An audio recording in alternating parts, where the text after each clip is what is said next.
I grabbed my wife's phone to contact a client and unintentionally spotted her messages with my son-in-law. As I scanned the text detailing their schemes, I was stunned beyond belief. 37 years of wedded life, loyalty, and domestic bliss. It had all been an illusion. At that moment, I knew I couldn't just ignore it and began devising my own strategy. Before we go on, please hit subscribe on the channel and drop a comment with the current time and your location.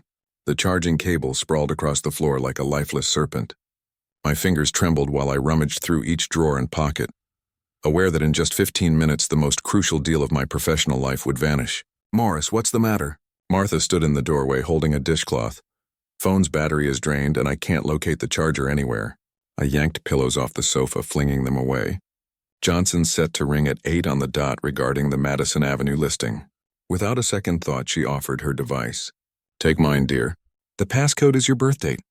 A wave of relief washed over me. After 37 years together, Martha was still my rescuer. "You're a godsend." She pecked my cheek and turned back to the kitchen. "I'll wrap up the meal while you take care of work." The device felt heated in my grasp. Facial ID unlocked it right away. I punched in Johnson's digits, then paused abruptly. A alert popped up at the screen's top. "Dylan, 7:32 p.m. He'll never catch on. Papers nearly complete." My son-in-law's name glared at me. The snippet revealed just enough to knot my gut. I ought to ignore it. Honor her privacy. Proceed with the call. But instead I clicked on the alert. The chat history unfolded like a fresh scar. 3 days' worth of back and forth between my spouse and my daughter's spouse. My gaze raced down, every line a stab to the heart. "Martha, Monday, 3:15 p.m. Are you certain about this? What if Morris gets suspicious?" "Dylan, Monday, 3:18 p.m. Believe me, I've managed plenty of similar situations. He won't anticipate a thing." "Martha, Monday, 8:22 p.m. The schedule must be flawless right after the Madison transaction wraps up." "Dylan, Tuesday, 11:45 a.m. 60/40 division as we agreed. You take the home pension funds. I claim my cut plus the company holdings via Ruby." "Martha, Tuesday, 2:13 p.m. Ruby's clueless about all this." "Dylan, Tuesday, 2:15 p.m. She suspects nothing. She believes I'm pulling overtime on a business consolidation." "Martha, today, 4:30 p.m. I hate deceiving her like this." "Dylan, today, 4:33 p.m. This is for the best. Swift separation. No emotional tangles." "Martha, today, 7:28 p.m. When should I submit the papers?" "Dylan, today, 7:31 p.m. In a month I'll have it all set." The phone quivered in my hold. 37 years of matrimony. 37 years of constructing a shared existence, nurturing Ruby, forging something worthwhile, and she was conspiring with our daughter's husband to shatter it completely. Steps sounded from the kitchen. Martha approaching. I shut the chat with clumsy digits, my pulse pounding in my chest. The display reverted to the main screen just as she came into view. "How's it progressing? Did you connect with him?" I gazed at her features. Those identical emerald eyes I'd adored since our college days. The same grin that had soothed me during my dad's passing. Marked every professional triumph, tucked our daughter in for 18 years. Not yet. My tone came out steady somehow. "Just starting the dial now." Johnson's voice buzzed from the speaker. "Morris, I've been expecting your ring. Madison Avenue. Are we proceeding?" My wife flitted about the kitchen, the epitome of household serenity. How often had I observed this very tableau? Martha fixing supper as I managed affairs. The bedrock of our partnership. "Definitely," I replied. "Conditions seem solid. We'll seal it in 30 days. Splendid." My buyer's keen to wrap it up. "Documents ought to be prepared by Friday." Each phrase felt like conversing beneath waves. The dialogue on asset shifts and finalization timelines acquired a dark new connotation. Martha aimed to hold off until post-deal. Clever tactic. Boost the value prior to the divorce submission. Ideal. I'll get my lawyer to examine it all. The irony struck me hard. The legal expert I'd require would be battling my own kin by marriage. "Chat Friday, then. Pleasure working with you, Morris." I terminated the connection and returned the phone to Martha. "Thanks, love. You truly bailed me out." She gripped my shoulder. "You seem ashen. Is all well?" "Merely exhausted. Heavy workload recently." The falsehood slipped out smoothly. 37 years of union had schooled me in deciphering her looks.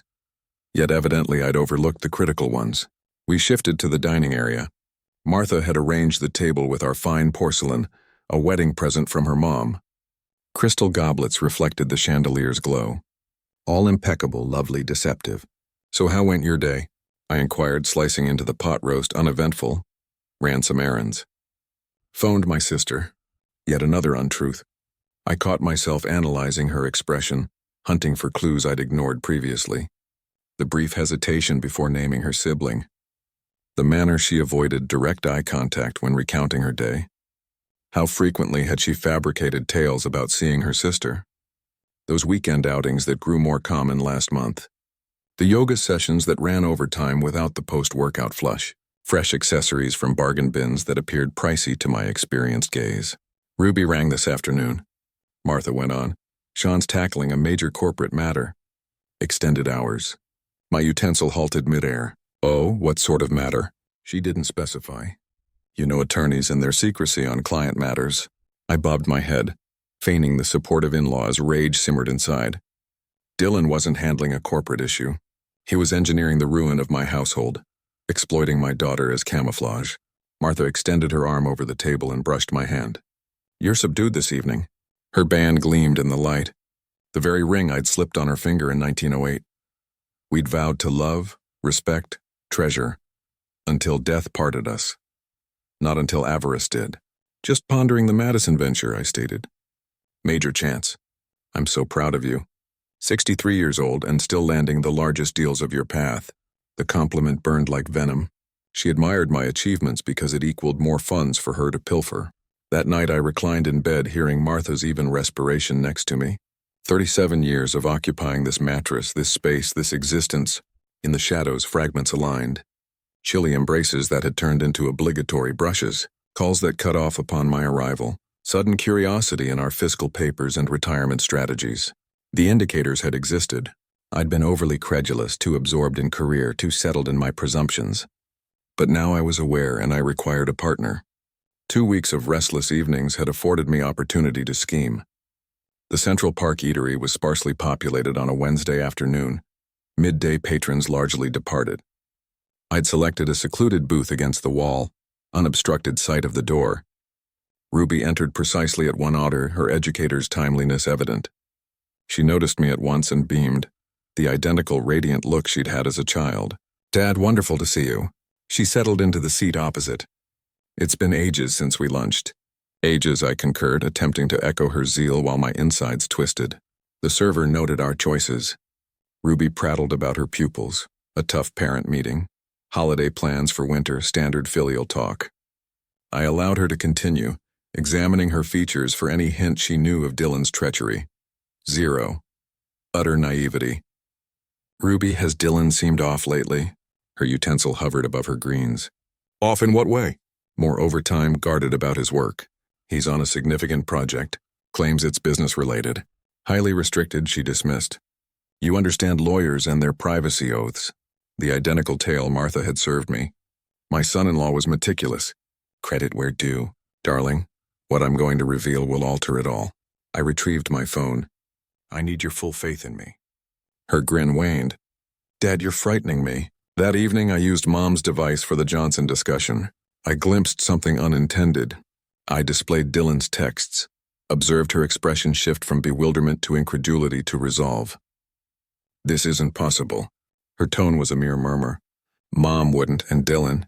I realize it's tough to grasp. Ruby's fingers quaked as she perused the exchange again. 60/40 division, business holdings through me. Her instructor's brain absorbed quickly. "They're exploiting me. Dylan schemed to rob you while I prepared his meals and swallowed his deceptions." "I'm sorry, dear." "I know your trust in him. All those evenings alone, all those private assignments." Fury tinged her words. "He schemed to rob you while I prepared his meals and swallowed his deceptions." The issue is, how do we respond? Ruby glanced up from the device and I spotted resolve in her gaze I'd never seen. "We halt them. It won't be simple. Dylan understands the system. Mom's orchestrated this for months. Then we orchestrate superior." She inclined nearer. "What should I do?"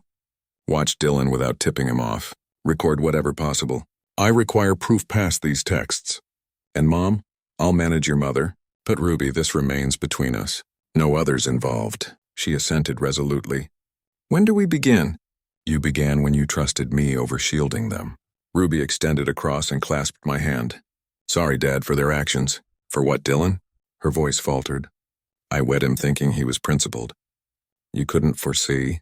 They deceived us both, no longer. She squared her posture. What's our schedule? They intend to submit by month's end. That provides 2 weeks to collect proof and ready ourselves. 2 weeks to safeguard your enterprise and demonstrate precisely whom they've crossed.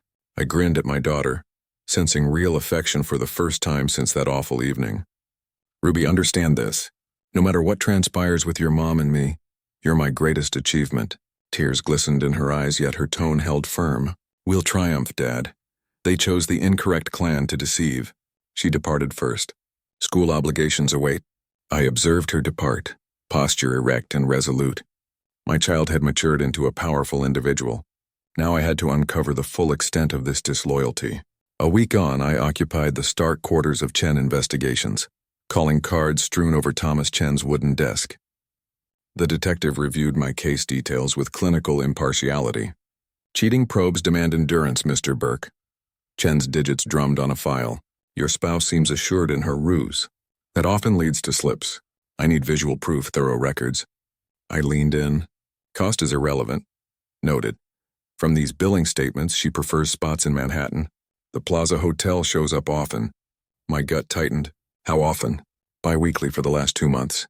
Always Tuesdays and Thursdays in the afternoon. I'd been analyzing real estate buy reports then, totally unaware. What more?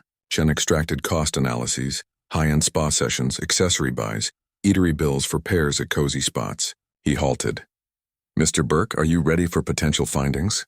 I'm ready to defend my legacy. 3 days of monitoring validated my darkest suspicions. Chen's images came through protected mail. Martha arriving at the plaza with a youthful guy, fingers laced. The trainer from her yoga place. 6'2", impeccably built, half her years, Mike Rodriguez. I delved into his background relentlessly. 28, employed at a posh Manhattan gym, piloted a BMW likely funded by my plastic. My device vibrated, Ruby updating from Dylan's workspace. Dad, I delivered his meal and spotted the submission forms. Her tone wavered a bit. Asset split docs indicate they're aiming for all but the residence, the firm, savings, even your vehicles. More schedule jottings in Dylan's script. They're submitting March 30th. Immediately post your Madison Avenue closure. Smart ploy. Delay until my wealth maxed, then hit for peak harm. Ruby, stay cautious. Don't let him sense a thing. Past time for caution. I despise him already. 4 additional days of logging. Chen's group snapped Martha and Mike at candlelit suppers. Escapes to Connecticut weekends. Buying sprees where she gifted him lavish items using my funds. The records revealed $3,000 monthly in mystery costs, all supporting her liaison. I arrayed the images on my work desk like a command center mapping assaults. Martha chuckling with her paramour, embracing him near Tiffany's, stepping into suites linked. 37 years of wedlock condensed to dossier files. My assistant rapped. Mr. Burke, your wife phoned. She'll arrive late. Another yoga class. Thanks, Helen. Yoga class. I nearly chuckled at the ridiculousness.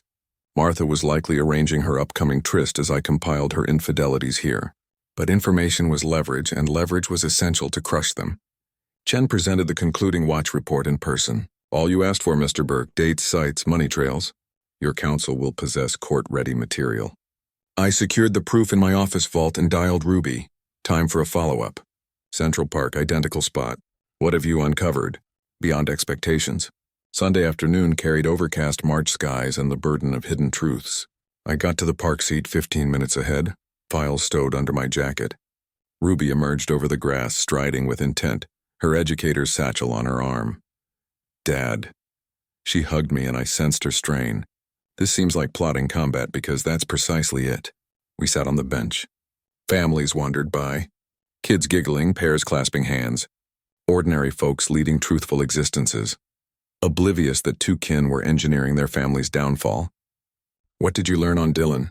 I queried. Ruby unzipped her bag and extracted duplicated papers. Full asset allocation scheme. He's tallied every detail to your desk chairs. Her tone held restrained fury. They're allotting you the home and a single vehicle. The rest divides between Mom and Dylan's charges. I scrutinized the sheets. 37 years of amassing fortune boiled down to entries in my son-in-law's penmanship. Commercial realty, portfolios, even Martha's gems all slated for reallocation. There's additional. Ruby indicated notes in Dylan's neat writing. Schedule marks reveal 6 months of plotting, well before you stumbled on those messages. 6 months. As I'd been pleased with Dylan's accomplishments, thankful for his counsel, he'd been methodically engineering my economic downfall. Ruby, what I'll display involves your mother. I paused. This will sting. After witnessing Dylan's disloyalty, I can endure it. I passed her Chen's watch images, saw my daughter's countenance change as she absorbed shots of her mom with another male. Hotel lobbies, private meals, retail outings. Ruby's hands trembled. Who's he? Mike Rodriguez, trainer from her alleged yoga spot. She's fabricated it all. Ruby fixed on a shot of Martha kissing her beau outside Cartier. Deceiving you, me. All for months while scheming to claim half the wealth for a fresh start with him. Ruby placed the images down deliberately. Dad, I must share something on my union with Dylan. What? It's finished. After viewing his covetousness, his readiness to stab you, his falsehoods to me, she aligned her posture. I can't remain wed to one who views family as foes to vanquish. Pride blended with worry. Sure, separation's tough. So is cohabiting with a betrayer. Ruby collected Dylan's papers. Moreover, we have priorities, like ruining them before they ruin you. We devoted an hour syncing tactics. Ruby would persist in collecting intel while seeming typical. I'd log extra fiscal proof and ready legal riposts. One further item, I added. I aim to face them jointly. Reveal precisely what we've unearthed. When? Weekend family meal. I'll ask Dylan over and inform Martha I wish to talk family money. I grinned darkly. They'll assume it's prime chance to sway me more. Ruby chuckled, a noise absent for weeks. They're clueless what's ahead. Absolutely none. She rose first, bundling her proof. Dad, post-victory, what of our family? We'll forge something superior, something true. I watched Ruby depart, her gait assured and purposeful. My daughter had unearthed inner might she never realized. And come weekend, Martha and Dylan would learn how perilous that might proved. Wednesday night placed me in our kitchen, encircled by billing summaries and fiscal logs. Martha sang softly while cooking supper, utterly at ease, ignorant that I'd spent the day poring over proof of her deceptions. Martha, I've examined our outlays. I raised slips from upscale spas and accessory shops. Some charges appear exceptionally steep. She peeked from the range, ladle gripped. Hi, $3,000 monthly at Manhattan Retreats? $500 at Tiffany's just last week. Her demeanor altered faintly, still amiable but warier. Dear, I'm merely pampering myself. Is that an issue? Not claiming it's an issue. I maintained a measured tone, puzzled, not blaming. But shouldn't we chat about such big spends ahead? Martha pivoted fully to me, leaving the meal. Morris, you're making me sense like I require approval for spending after 37 years wed. Don't I merit fine items? Masterful redirection. Flip fiscal carelessness into partnership critique. Cast me as the antagonist for inquiring. Naturally, you merit fine items. I retreated a tad, enacting the remorseful spouse. I'm simply aiming to grasp our finances clearer. You've never fretted over cash before? She approached, grazing my shoulder. Are we facing money woes? Ought I worry? Another deflection. Now she was the anxious spouse, selflessly concerned about family security. I had to admire her technique, completely shameless but expertly executed. No financial problems. The Madison deal alone will bring in $2 million. I watched her eyes light up at the figure. Suppose I'm just being overly cautious. You work too hard. That's the problem. Martha kissed my cheek. Maybe I should cut back on spa treatments. We could both use more time together. Brilliant recovery. Sacrifice the small expenses to avoid scrutiny while positioning herself as the devoted wife willing to make compromises. Don't cut back on anything. I gathered the receipts, pretending to accept her explanations. You're right. After all these years, you've earned the right to pamper yourself. Thank you for understanding. She returned to cooking, crisis apparently resolved. Sometimes I think you forget I'm not just a housewife. I have needs, desires, dreams of my own. Dreams like stealing my business assets to finance a new life with her 28-year-old lover. But I nodded sympathetically. You're absolutely right. I get so focused on work, I forget about everything else. Martha beamed, clearly believing she'd successfully managed the situation. That's why I love you, Morris. You always listen to reason. I watched her finish preparing dinner, noting how easily she'd lied, how smoothly she'd manipulated the conversation. 37 years of marriage, and I was finally seeing the real Martha Burke, the woman who could look me in the eye while planning my destruction, But next weekend, I had a special family dinner planned, and Martha was about to discover that her performance hadn't been quite as convincing as she'd believed. 3 weeks had passed since our kitchen confrontation. I'd spent the time finalizing evidence and coordinating with Ruby. This Friday morning, I entered our bedroom carrying Martha's favorite coffee, French roast with cream, the way she'd enjoyed it for decades. "Honey, I brought your favorite." I set the mug on her nightstand about last week's argument. I was being unreasonable. Martha's eyes opened, instantly alert. "Morris, you're so sweet. I didn't want us fighting over money." Neither did I. I sat on the bed's edge playing the role of apologetic husband. "You're right. After all these years, you deserve to enjoy yourself." She smiled. That same charming expression I'd fallen for in college. "I appreciate you saying that. Actually, I've been thinking." I sipped my own coffee, letting the idea develop naturally. "We should do something special this weekend. Have Ruby and Dylan over for dinner like old times." Martha's face brightened immediately. "What a wonderful idea. It's been months since we had a proper family gathering. Saturday evening work for you? Perfect. I'll make Dylan's favorite. That roasted chicken with herbs he always raves about." I kissed her forehead, tasting the bitter irony.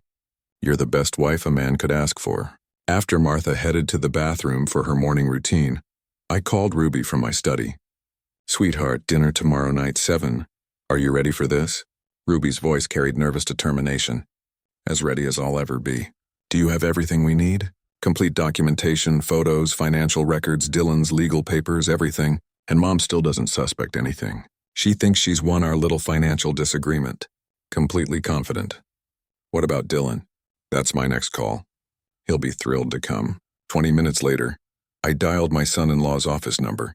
"Dylan, good to hear your voice, son." "Morris, great timing. I was just thinking about calling you." "Really? About what?" "Oh, just checking in. You seem more relaxed lately, less stressed about business matters." Interesting observation. Dylan had noticed my improved mood since gathering evidence of his betrayal. Martha's right. I work too hard sometimes. Speaking of which, how about joining us for dinner tomorrow? Martha's making your favorite chicken. Sounds fantastic. Ruby and I would love to come. Excellent. 7. And Dylan, bring your appetite. Martha's planning something special. Wouldn't miss it. Thanks for thinking of us. I hung up and leaned back in my leather chair, surveying the evidence folders locked in my desk drawer. Photographs of Martha's affair. Financial documentation of her deception. Dylan's conspiracy papers photographed by Ruby. Tomorrow night my family would finally learn the price of betrayal. Saturday evening arrived with unseasonable warmth for April. I arranged wine glasses while Martha put finishing touches on the formal table setting. Our wedding china, crystal stemware, everything perfect for what she believed was a celebratory family dinner. "Morris, does this look right?" Martha adjusted the centerpiece, white roses from our garden. "I want everything beautiful for the children."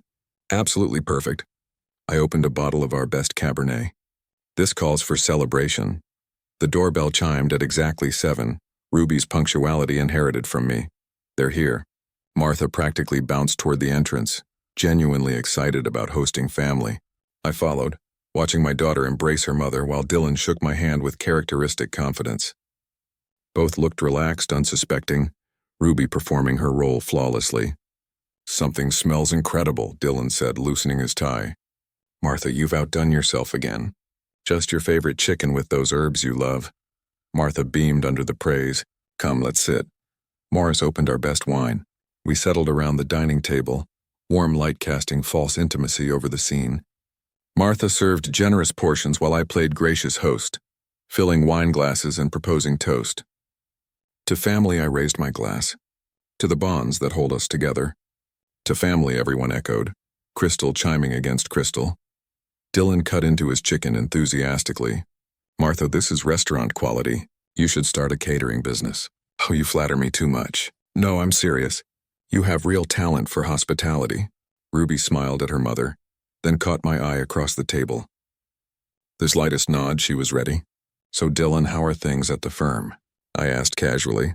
"Many interesting cases lately. Busy season, definitely." "Lots of family law work coming in." He paused to sip wine. "People getting divorced, asset divisions, that sort of thing.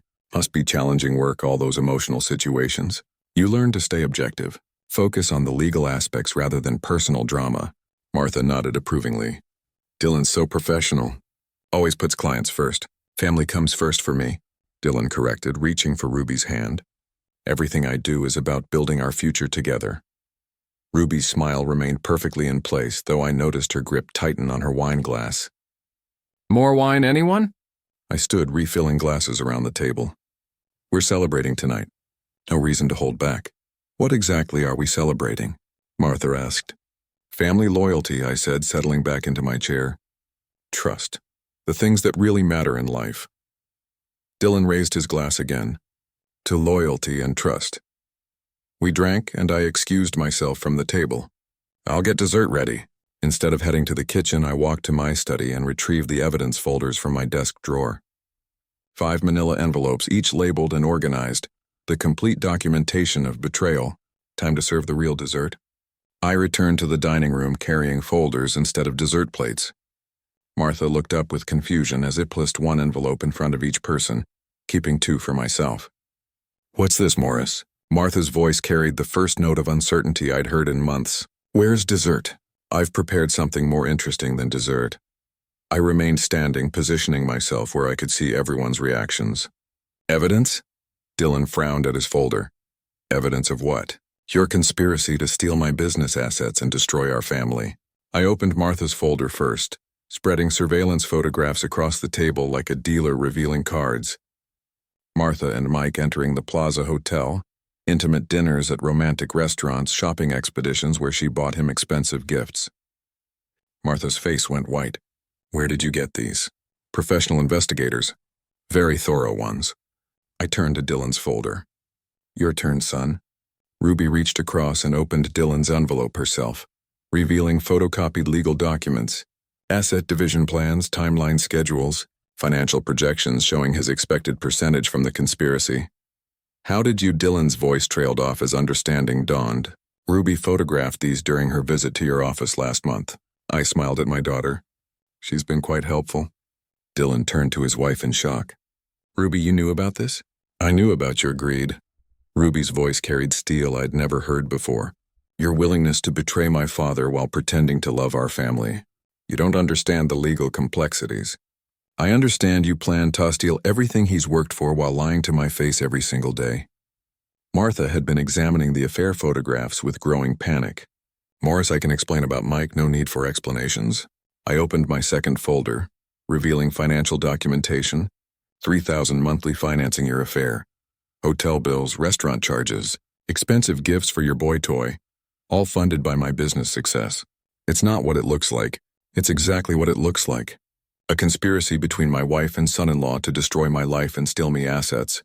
Ruby stood abruptly, facing Dylan with fury I'd never seen from my typically gentle daughter. How could you do this? I trusted you completely. Ruby, please, if you just listen. Listen to more lies. She laughed bitterly. I've heard enough lies to last a lifetime. Dylan reached for her hand. I love you. Ruby slapped him hard. The sound echoed through the dining room like a gunshot. Don't you dare talk about love while planning to rob my father. She grabbed her purse and headed for the door. Dylan stumbled after her, calling her name desperately. The front door slammed. Karenjin started in the driveway. Martha and I sat alone in the destroyed dining room. Surveillance photographs scattered between the remains of our celebration dinner. Morris, she whispered, what happens now? I began collecting the evidence folders methodically. Now you discover what happens when you betray someone who actually knows how to plan ahead. Martha stared at the photographs spread across our dining table like evidence from a crime scene. Her hands trembled as she reached for her wine glass, then thought better of it. Morris, honey, I can explain everything. Her voice cracked with desperation. This isn't what you think it is. I moved to the window, putting distance between us. Outside, the street looked normal.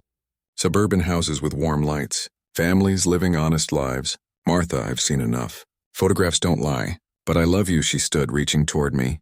Dylan manipulated me. He convinced me you were planning to leave me with nothing. Dylan manipulated you into having an affair with a fitness instructor. That's different. I was lonely, confused. You were greedy. I turned to face her fully. $3,000 a month on your boyfriend while planning to steal my business. Tears streamed down her cheeks. 37 years of marriage has to mean something. You can't just throw it all away. I didn't throw it away. You did. Every time you met Mike at a hotel, Every time you and Dylan discussed dividing my assets. Martha sank back under the couch, surrounded by evidence of her betrayal. What do you want from me? What will it take to fix this? Nothing can fix 37 years of lies. They weren't all lies. I did love you once. Once. The word hung between us like a death sentence, but not enough to stay faithful. Not enough to protect what we built together. She picked up one of the surveillance photos. Herself laughing with Mike outside Cartier. How long have you known? Since February. Every hotel visit, every expensive lunch, every lie about yoga classes. Why didn't you confront me then? I collected the folders methodically, stacking evidence like a prosecutor preparing for trial. Because I needed to understand the full scope of your betrayal. Dylan's involvement, the legal conspiracy, everything. What happens now? Tomorrow I'm filing for divorce. My lawyer has everything prepared. Martha's face crumpled. Morris, please give me another chance. I'll end it with Mike. We can go to counseling. The woman I married wouldn't have needed a second chance. People make mistakes. This wasn't a mistake. This was a calculated plan to destroy my life and steal everything I've worked for. I headed toward the stairs, leaving her alone with the wreckage of our marriage. At the doorway, I paused. You should call a lawyer, Martha.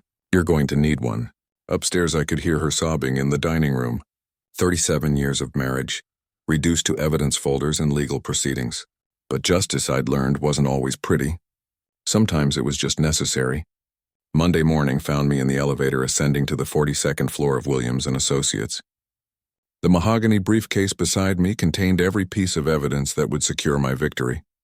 Surveillance photographs, financial records, Dylan's conspiracy documents. Attorney James Williams stood as I entered his corner office.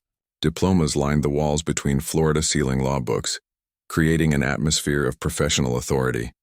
Morris, I've reviewed the preliminary materials you sent. Williams gestured to a chair across from his massive desk. In 30 years of practice, I've rarely seen a case this clear-cut. I settled into the leather chair, opening my briefcase. How confident are you about the outcome? With evidence this comprehensive, Martha's infidelity is documented beyond any reasonable doubt. The conspiracy with Dylan adds another layer of betrayal that courts take very seriously. Williams spread the surveillance photographs across his desk like a poker hand. These alone guarantee you'll retain 80% of marital assets, the business, properties, investment accounts, all protected. What about Dylan? Will he face consequences for his unethical behavior? Absolutely. I'll be filing a complaint with the New York State Bar Association, an attorney conspiring against a family member while providing legal advice. Williams shook his head. That's grounds for disbarment. Relief flooded through me. Professional consequences for Dylan's betrayal felt almost as satisfying as the financial victory. Timeline-wise, how quickly can we proceed? Emergency filing this afternoon. Given the evidence quality and Dylan's professional misconduct, I expect expedited proceedings. Williams consulted his calendar. Court date within 2 weeks. Martha's hired representation. Patricia Knox, competent but limited by weak facts. She'll attempt emotional appeals, but adultery evidence is absolute in New York divorce law. I watched Williams organize documents with methodical precision. My daughter Ruby has agreed to provide testimony about Dylan's conspiracy. Excellent. Family testimony supporting documentation creates an unbreakable case. Williams looked up from the papers. Morris, I want you to understand something. This isn't just a legal victory. It's complete vindication. After what they put me through, vindication feels appropriate. Justice will be served thoroughly. Martha loses her financial security. Dylan loses his career, and you retain everything you've rightfully earned. Williams began preparing legal briefs while I signed document after document. Divorce petitions, asset protection orders, evidence submission forms. Each signature another step toward justice. One final question, I said as Williams scheduled our court appearance. Any chance Martha could somehow reverse this outcome? Williams smiled with professional confidence with evidence this overwhelming. Impossible. Justice has already been decided. We're just making it official. Walking back to the elevator, briefcase now filled with legal documents instead of evidence folders, I felt the satisfaction of a plan perfectly executed. 2 weeks later, I entered the New York Family Court building with Williams at my side. Across the marble lobby, Martha stood with her attorney, looking smaller somehow, diminished by the weight of her exposed betrayals.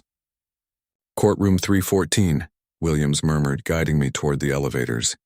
Judge Thompson presides. Fair, methodical, unimpressed by emotional theatrics, Ruby waited in the gallery, offering me an encouraging smile. My daughter had chosen her father's side decisively, her loyalty unwavering despite the family destruction. The case of Burke versus Burke, the bailiff announced as court convened. Petition for divorce with asset division. Judge Thompson, a stern woman in her 60s, reviewed the case file with professional detachment. Counselors, please present opening statements. Williams rose with quiet authority.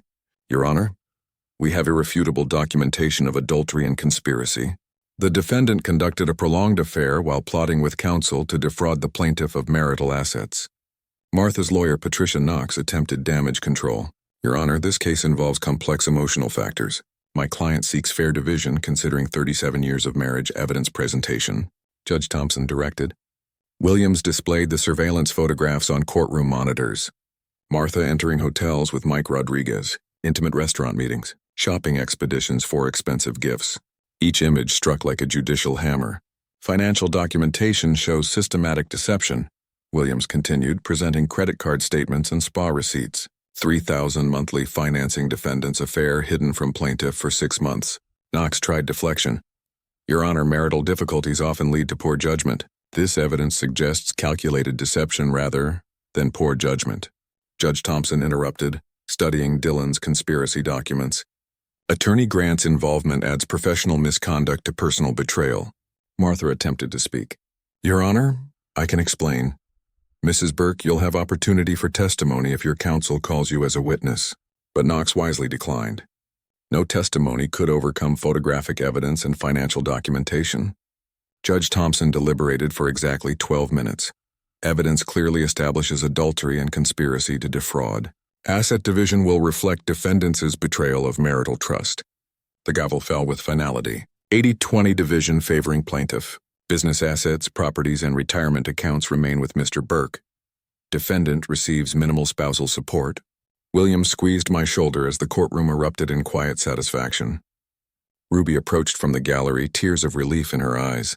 Dad, you did it. Justice won.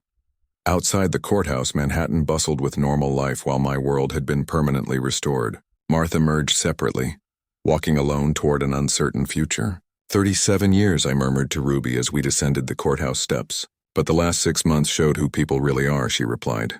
And you, Dad, are exactly who I always believed you were. Together, we walked into the afternoon sunlight, our family bond stronger for having survived betrayal and emerged victorious. Justice, I'd learned, was worth waiting for. If you like this story, please like this video, subscribe to the channel, and share your impressions of this story in the comments. To listen to the next story, click on the box on the left. Thank you for watching.